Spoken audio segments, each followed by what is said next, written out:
This last spring, countless individuals on campus, led by our Board of Trustees Chair, Susan Safran, and committed search committee members, participated in some of the most important work of the year, selecting our new chancellor.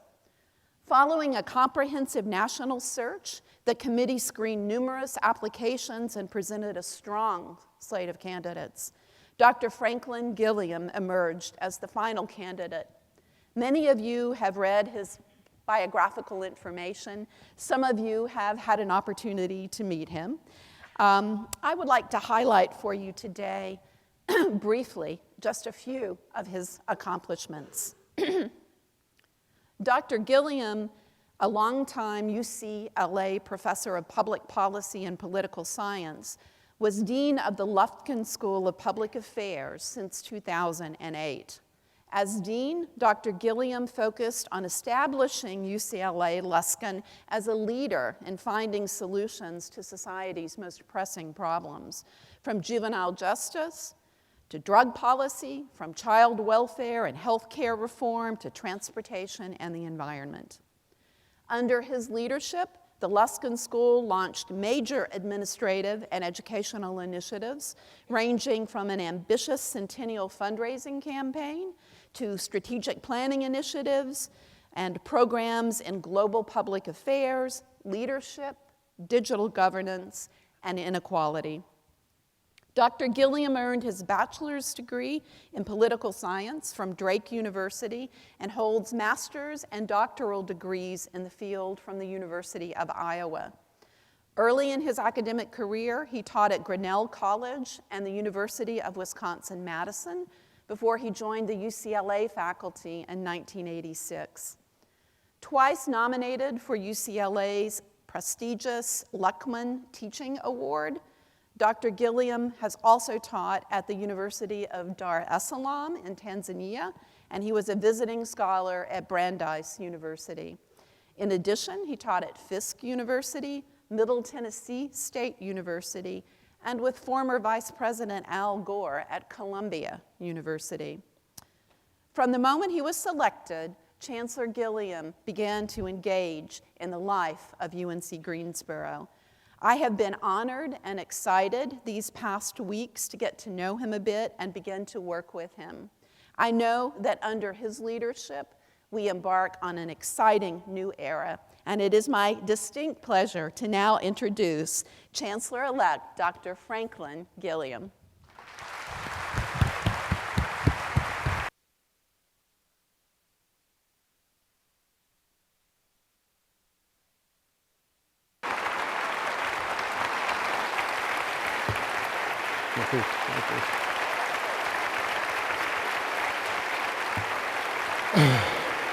Thank you, thank you. Thank you all for coming out this morning. Thank you, Dr. Dunn, for your remarks and your overly generous introduction. First, let me express how thrilled and grateful I am to be joining this accomplished, talented, vibrant academic community at the University of North Carolina at Greensboro. I want to thank Acting Chancellor Dana Dunn for all the exceptional work that she has done during this period of transition, not only keeping the university on track, but as you heard, indeed moving it forward. We are grateful for her, not hard work, I like to say extra hard work, mainly because she did her other job, being provost at the same time, and demonstrated tremendous leadership while she was at the helm. All of us in the university community are in her debt. Please join me to express our admiration and appreciation for Provost Dunn.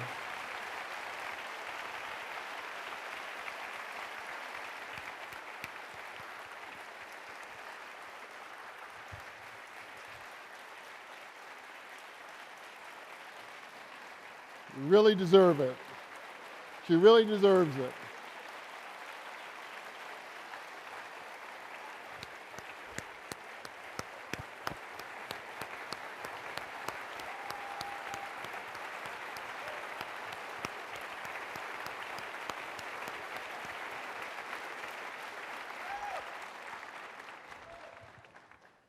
I think you can see, Dana, by this outpouring of support, the university community really appreciates the job that you've done steering the ship through rough waters.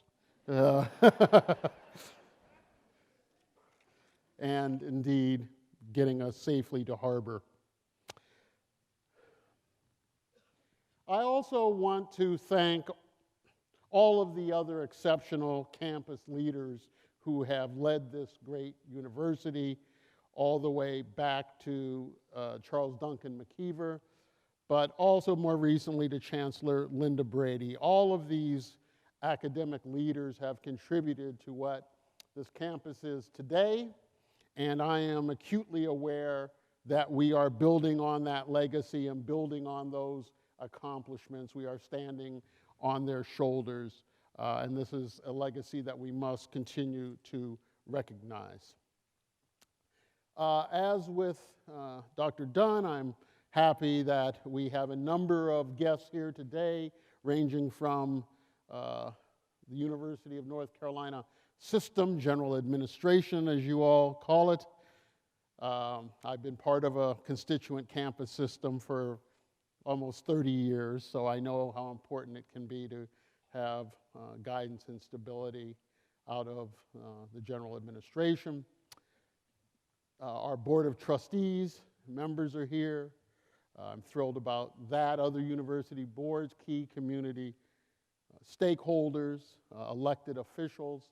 I think this is a testament to the commitment and the desire of the greater community for this university to maintain and indeed forward levels of excellence and contribution. And finally, I'd like to, before I get into some substantive remarks, recognize and thank my wife, Jackie, my partner in crime for the last 23 years. She's agreed to move across country. She just took the red eye and got in yesterday morning, where she left our house with 200 moving boxes and an Allied van in the driveway. So thank you, Jackie. I love you.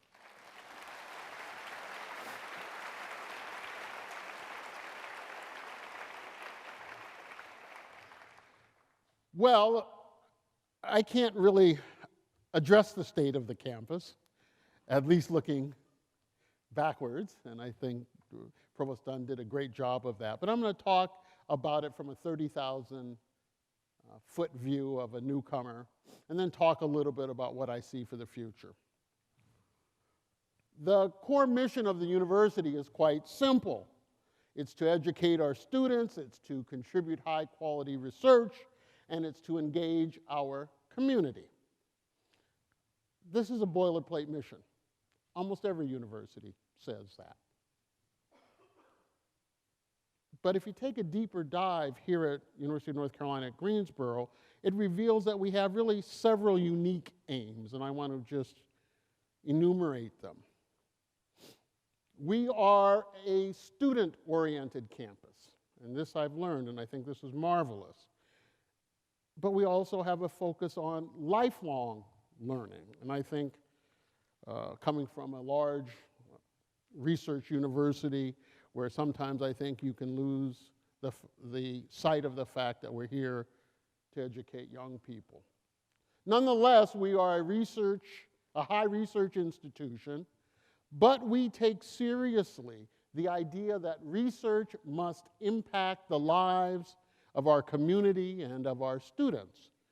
That is to say, we must work at the intersection of where I like to say beautiful theory meets ugly facts. But by impacting the community, we've become a leader in commerce and community health and the arts. The list can go on here in Greensboro and indeed in the Triad. And I'll talk about this engagement a little bit more in a minute. And finally, we are an outward-looking campus as well. We integrate intercultural and global perspectives into learning, discovery, and engagement. In short, we are a university that is deeply committed to making Greensboro and the Triad a vibrant community, and at the same time taking a little slice of North Carolina heaven and translating it for the rest of the world. We are both local and global. Now let me brag in generalities about the campus a bit from what I see. It's a remarkable institution, and I think we're uniquely positioned to grow and thrive in what is clearly an ever-changing environment for public higher education. We deliver an outstanding educational experience to our students. We start from a strong liberal arts foundation, and our students are exposed to innovative classes, new modes of pedagogy, rich experiential learning. They learn to think critically, they learn to question, they learn to weigh facts, to write, to speak, to make sound decisions, which convert knowledge and experiential learning into action. As I said, we're a high research university, and the university features a broad-based research agenda that ranges from bench science to applied research. Our faculty and students and undergraduate students take up the most pressing issues of our time. They challenge convention. They contribute to a knowledge base that has both direct and indirect impacts on not only the people in the greater Greensboro community, but people around the state, the nation, and the globe. I mentioned at the top about this legacy, this rich legacy of the university. I want to say a few more things about that. It's been a legacy of opportunity.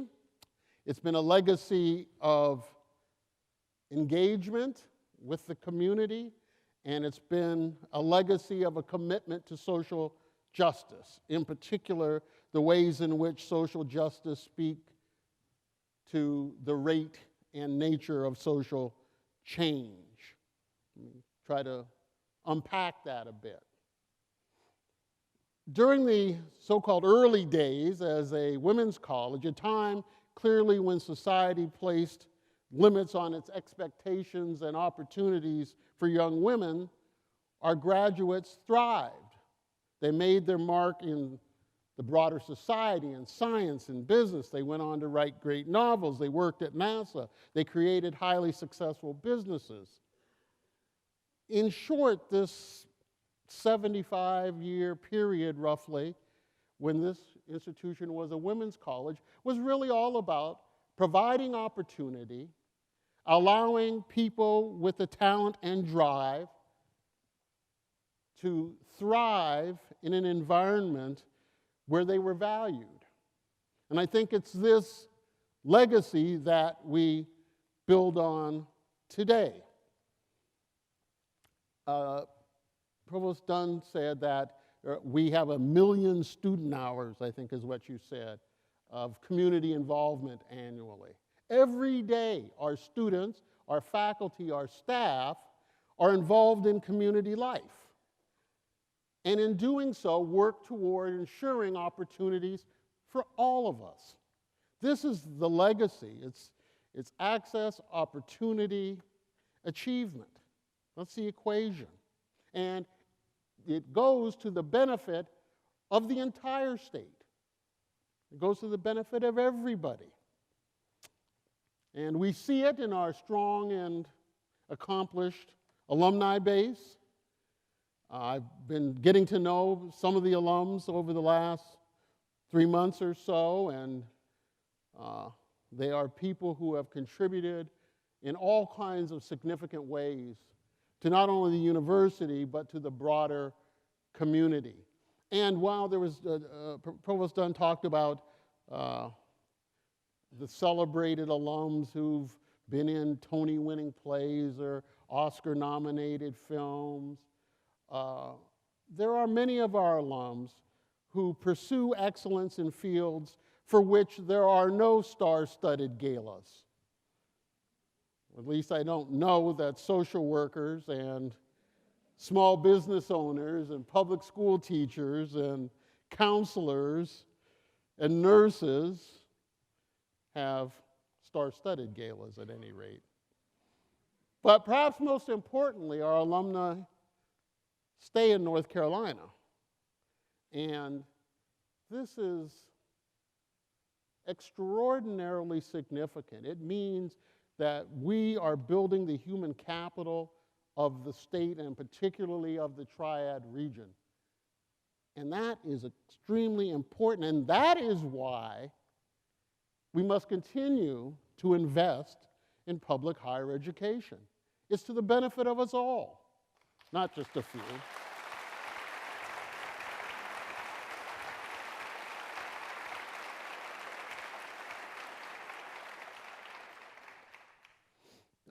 The campus, I know there's a lot of question about student debt, and believe me, having just had a child graduate college in June, I understand the costs of higher education acutely and have another one getting ready to go. So my wife and I are like all parents who worry about getting their kids to college and about affordability.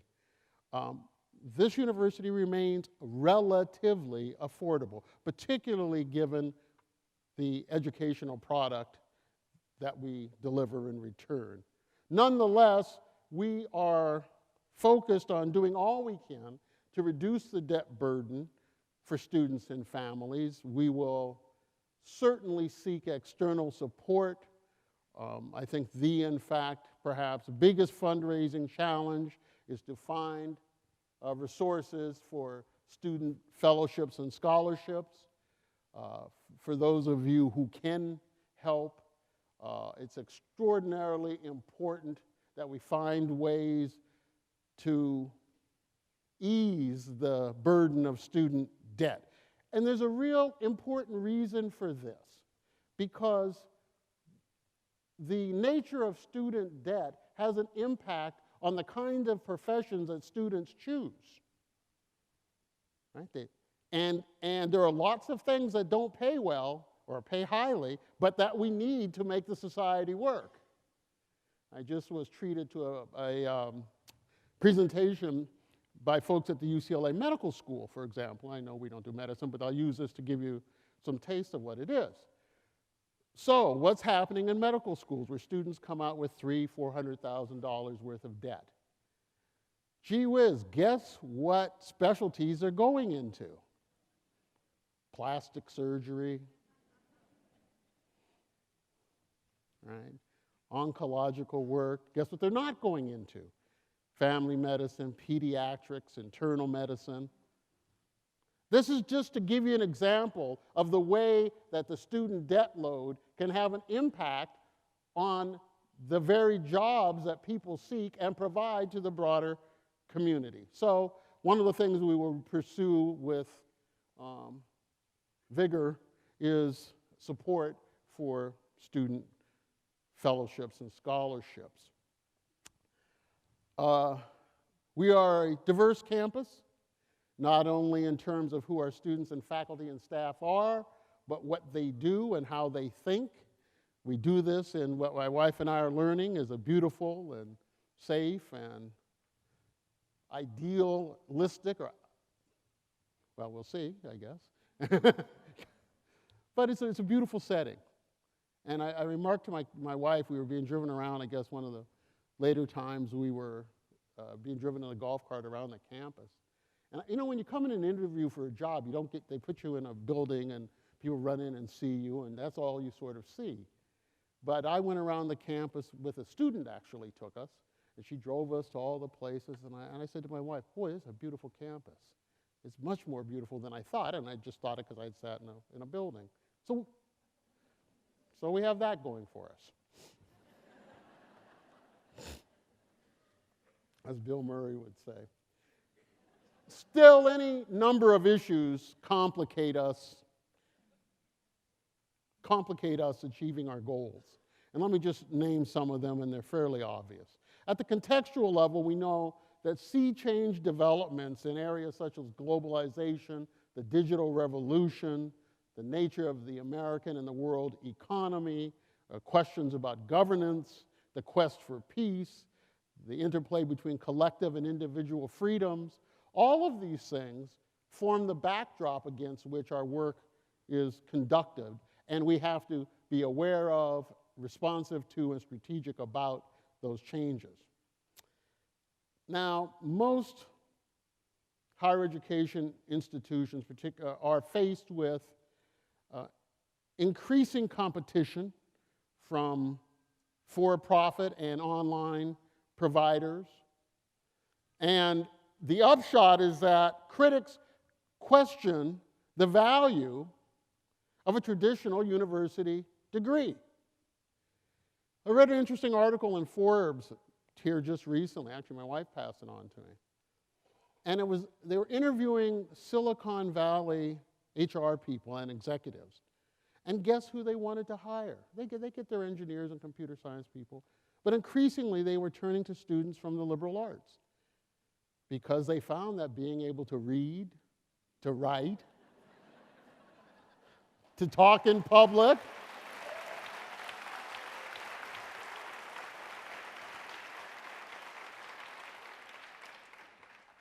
it matters. Now, public universities in particular are facing really serious problems. There's no doubt that across the country, states have reduced support for higher education. For example, 47 states spent less on public higher education per capita in 2014 and 15 than they did in 2008, if you adjust for inflation. Here in North Carolina, that number's down about 23% between 2008 and 2015.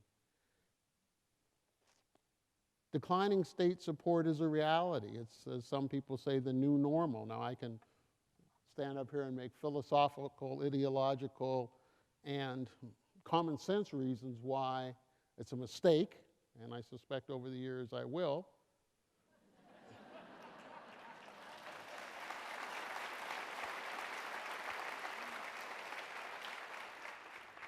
But it is against this backdrop that we must stay vigilant in serving the public interest.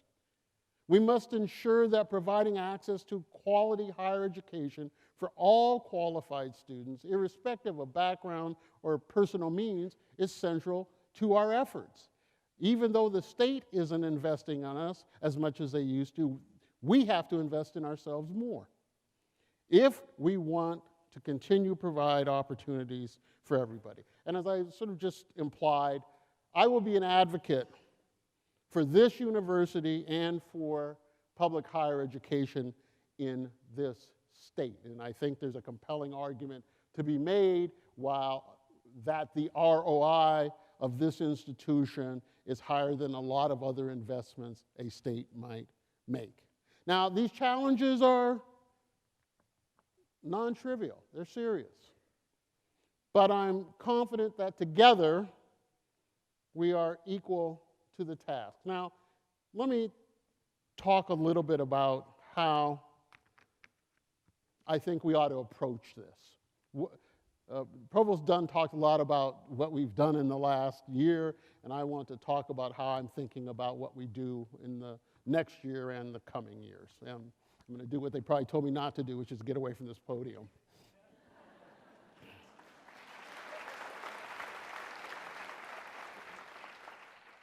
I believe that the most important component of any successful organization is culture. What I mean by culture refers to a clearly articulated and broadly shared set of values that define the very nature of the organization. They define what you are going to be about. These values serve to guide our collective decision-making. They serve as touchstones to tell us, are we going in the right direction or the wrong direction? But most importantly, they create an environment in which self-discipline, self-management, and self-correction can occur. Well, let me put it differently, particularly for the staff.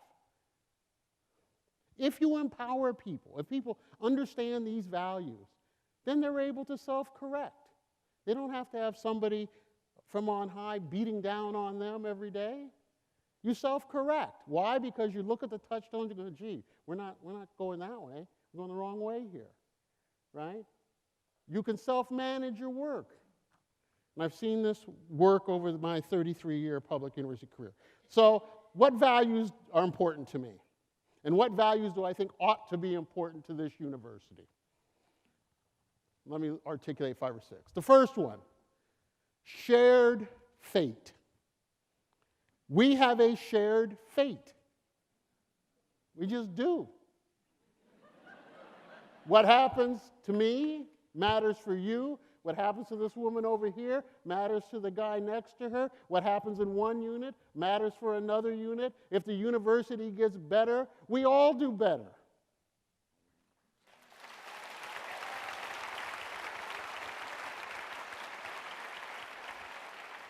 So if indeed shared fate is central to our collective identity, that means we have to collaborate. It's in our best interest to collaborate. Second value, excellence. There has to be a common standard of excellence. We have to understand in everything we do, we are trying to achieve excellence. And I generally believe people know what good work, really good, excellent work looks like and what subpar work looks like. And I believe you know if you turn in subpar work or if you turn in really good work. You know, we all know. Right? And it's whether you're in facilities, it's whether you're in IT, it's whether you're in the registrar's office, go down the list. You know what? You're professionals. We pay you. Right? You're being paid for this. We hired you because you have expertise. Use it. Don't settle for anything subpar. I'm not going to settle. Now, you may get mad at me, but I'm not going to settle for that in anything. And I have a habit of wandering around the campus. Certain people in my office who I think it's their job to just chase me around and figure out where I am. So don't be surprised if you see me in your office or cubicle. And don't be surprised what I'm going to ask you. This leads to a third value, accountability. We all have to be accountable to something. There are some set of metrics against which we are judged. It's helpful if we set them together, but there are metrics. And you have to be accountable against those metrics. I think one of the problems in organizations is when there isn't enough accountability. Right? People just kind of do their work and just slog along without any real sense of, well, are you doing what your job says you're supposed to do? Are we evaluating you fairly on those metrics? You should know what they are ahead of time. But people have to be held accountable. This board is going to hold me accountable to what happens at this university, and they're going to get on me if I'm not delivering. And we all have to be accountable. Innovation. We have to have an entrepreneurial spirit. I always say we have to think like we're working at a startup without the ping pong tables.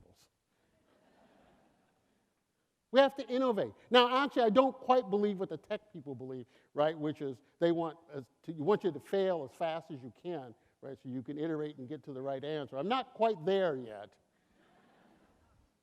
But I do believe in innovation. Let me say it a different way, and I said this when I was being interviewed. Can we be first to market? Can we be first to market? Can we get there before the other people? In whatever it is. And you know, I'm willing to take failure. There has to be some risk. I'm not risk averse, but on the other hand, I'm not standing on the edge of the stage with half of my feet out either. Okay, but I do think you have to think the way an entrepreneur thinks. We have to be academic entrepreneurs. Transparency. I think the lack of transparency is what eats away at a university. And what does that mean? It means clarity, that there has to be some clarity about how things get done. There has to be some clarity about how decisions are made. Now, my goal, to the best of my ability, is to explain to you why certain decisions get made.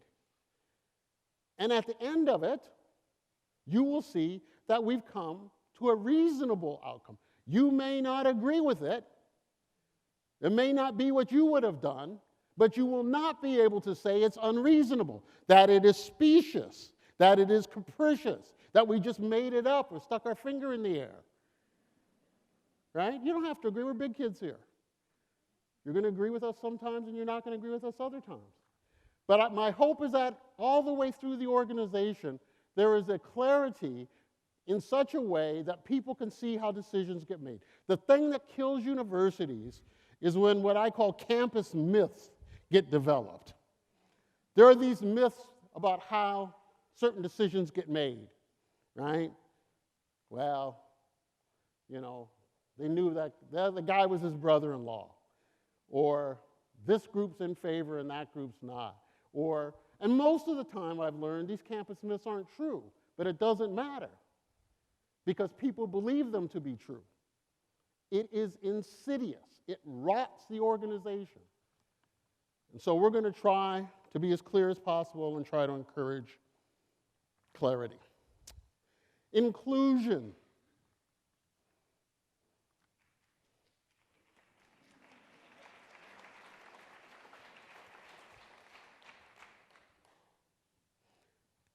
If we all have shared fate, we all have a stake in this. I always have this saying that people say it doesn't make any sense, but I like it anyway.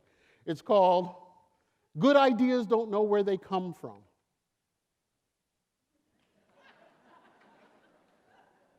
Meaning there's, people can have good ideas. And we have to be smart enough to go, yeah, that's a pretty damn good idea. And it doesn't matter who said it.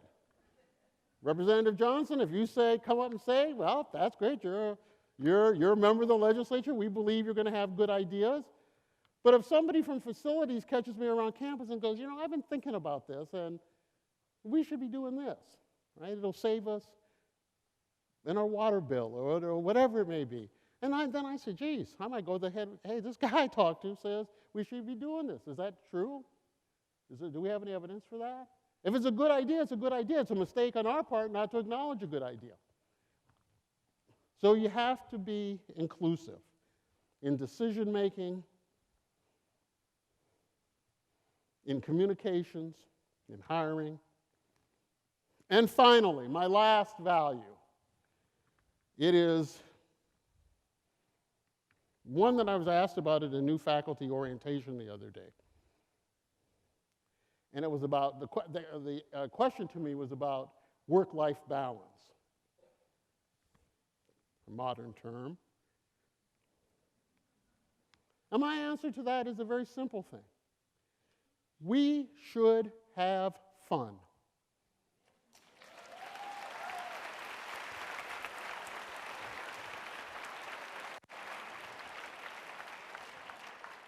We're in college. You're grown-ups getting paid to be at the college. But I mean this seriously. You have to get joy out of this.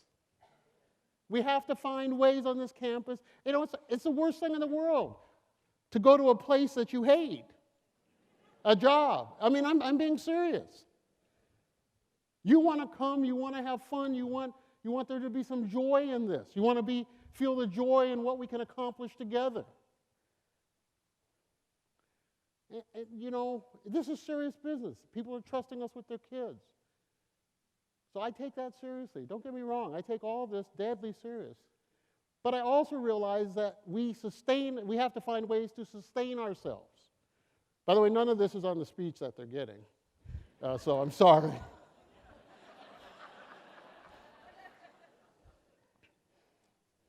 Let me end with this. I'll go back to the podium.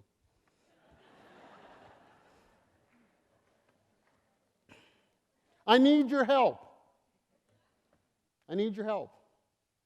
I'm asking for your help. We're taking this journey together. We're taking, for better or worse, we're in this together.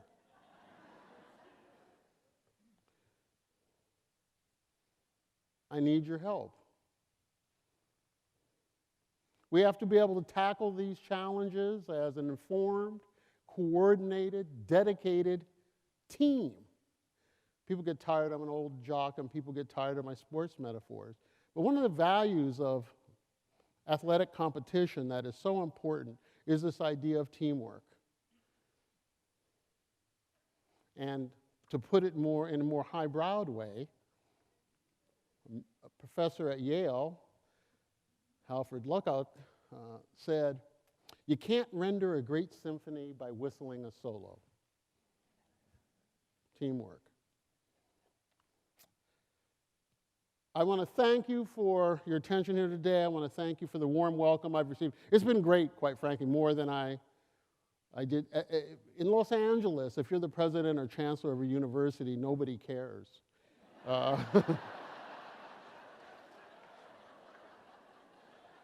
It's true. If Jennifer Lawrence or Kim Kardashian or Tom Cruise is walking down the street or going to the grocery store, that's far more important than any university president or chancellor. But I've been recognized, to my surprise, here, and have felt really, really good about it. People really want the university to do well, really want the community to do well. By the way, I love this. 124 years. I want to say something about this really quickly. We're not going anywhere. We are here.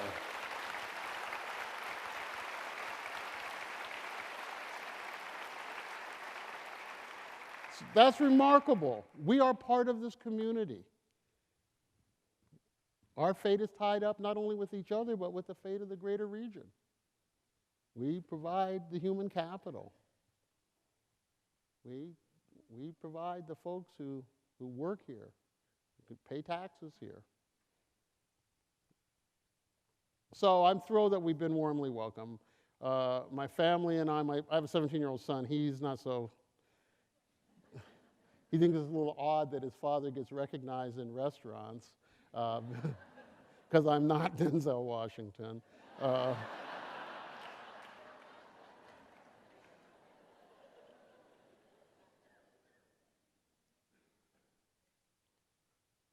Look, I'm thrilled that I'm here.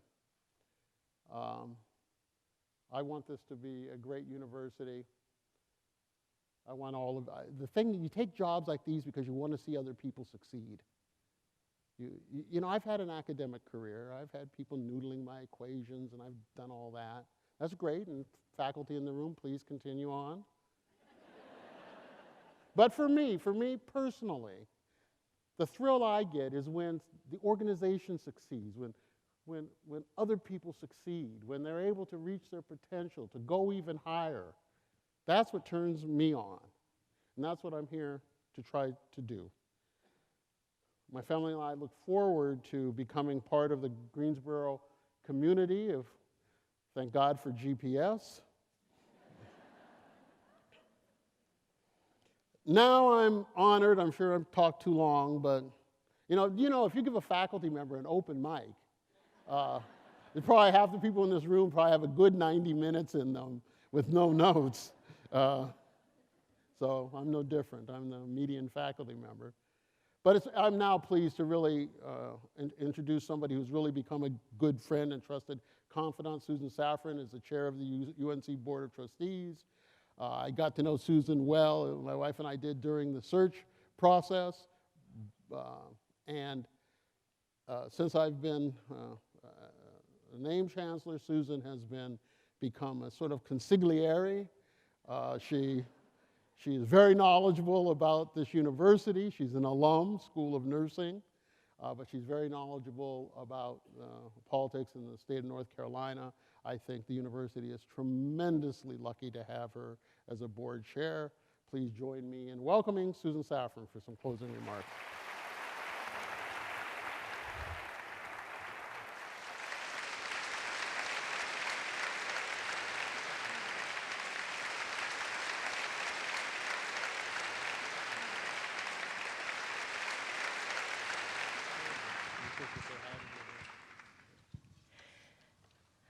Is this working? It is. They promised me it would be on. Well, good morning. As he said, my name is Susan Saffron, and I happen to be chair of the board again this year. And I want to thank Frank, Chancellor-Elect Gilliam, for his very inspiring message. I do believe we're on the edge of a new era, more transparent and much more joyous, and I look forward to it.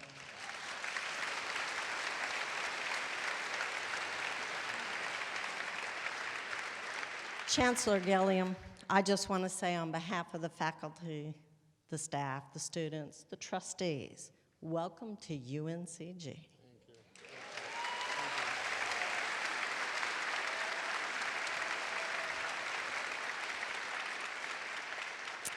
As you put it so eloquently, we all have a shared fate, and we look forward to working with you together to elevate UNCG to even greater heights than we've reached in the past.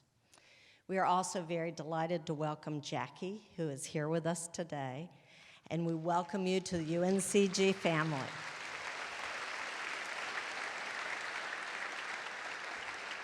And now I am pleased to tell you that my notes are almost done, and I am pleased to invite all of you to join Chancellor Gilliam and his family for lunch in Moran Commons and Plaza. Thank you for your attendance today and for all that you do for UNCG.